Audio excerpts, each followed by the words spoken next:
Dimanche 26 novembre 2023 à 21h05, France 5 diffuse Les France de l'Histoire, un programme inédit consacré aux Gaulois.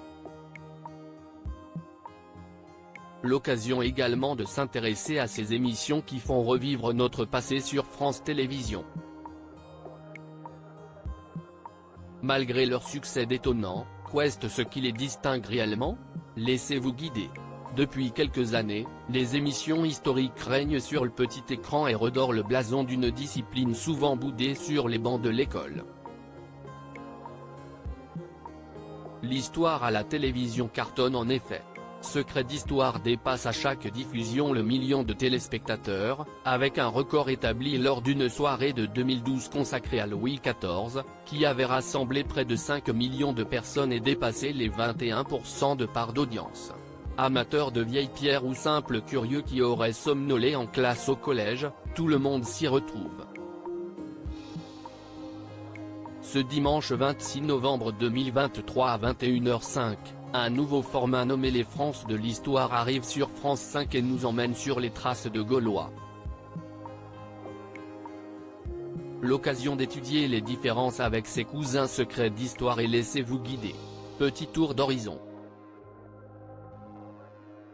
Les France de l'Histoire, un documentaire historique inédit et décomplexé. Le présentateur, Bruno Solo. Quand il n'est pas sur les planches ou sur un plateau de tournage, il ne dit jamais non à un voyage dans le passé. Si est lui qui était déjà aux commandes de la guerre des trônes, sur France 5. Les thèmes abordés, ce concept s'intéresse à une tranche de notre civilisation, les Gaulois, sans s'attarder sur une personnalité particulière mais en évoquant le mode de vie de l'époque. Les reconstitutions, ce n'est pas grâce à elles que l'émission se distingue. Elles sont classiquement mises en scène et font intervenir des comédiens. On aime l'approche très grand public. On a travaillé en amont et écrit le scénario avec un historien qui a tout relu et certifié. Si est à regarder comme une BD, souligne Fabrice Franck, le producteur. Le résultat est agréablement léger et plutôt drôle. On aime moins, l'émission ne fait pas intervenir d'historiens. Du coup, le propos ne semble pas toujours étayé. Secret d'Histoire, l'émission historique la plus iconique. Le présentateur, Stéphane Bern, si est un peu le monsieur patrimoine du petit écran. Depuis 2007, il anime ce rendez-vous culturel incontournable de France Télévisions.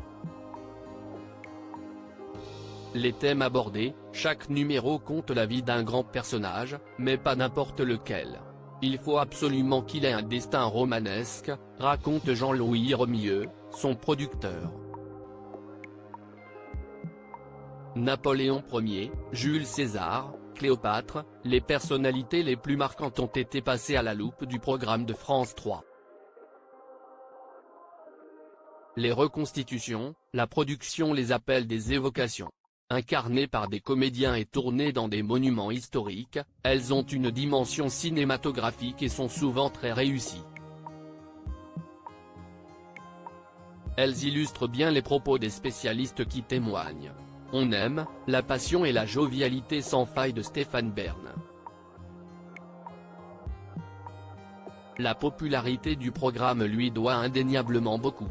On aime moins, en s'intéressant avant tout au grand nom de l'histoire, l'émission peut avoir un côté people et rebuter certains.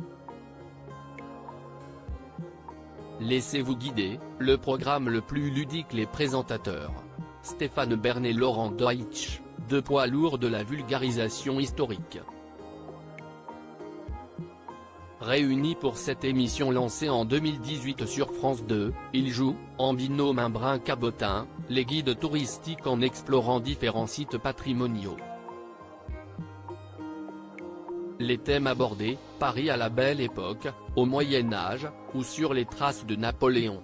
En une dizaine d'épisodes, le programme s'est essentiellement concentré sur des grandes périodes et des lieux emblématiques de notre pays. Il s'est ouvert sur le monde avec un volet en Égypte. Les reconstitutions, personne ne dira le contraire, elles sont spectaculaires. En 3 dimensions, elles font revivre à l'écran des lieux et des monuments aujourd'hui disparus ou qui ont radicalement changé d'apparence.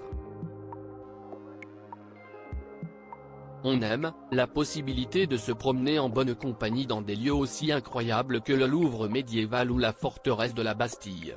On aime moins, en abordant l'histoire par le biais de l'anecdote, comme le feraient des guides touristiques. Le duo Bern-Deutsch semble parfois privilégier le divertissement au sérieux historique.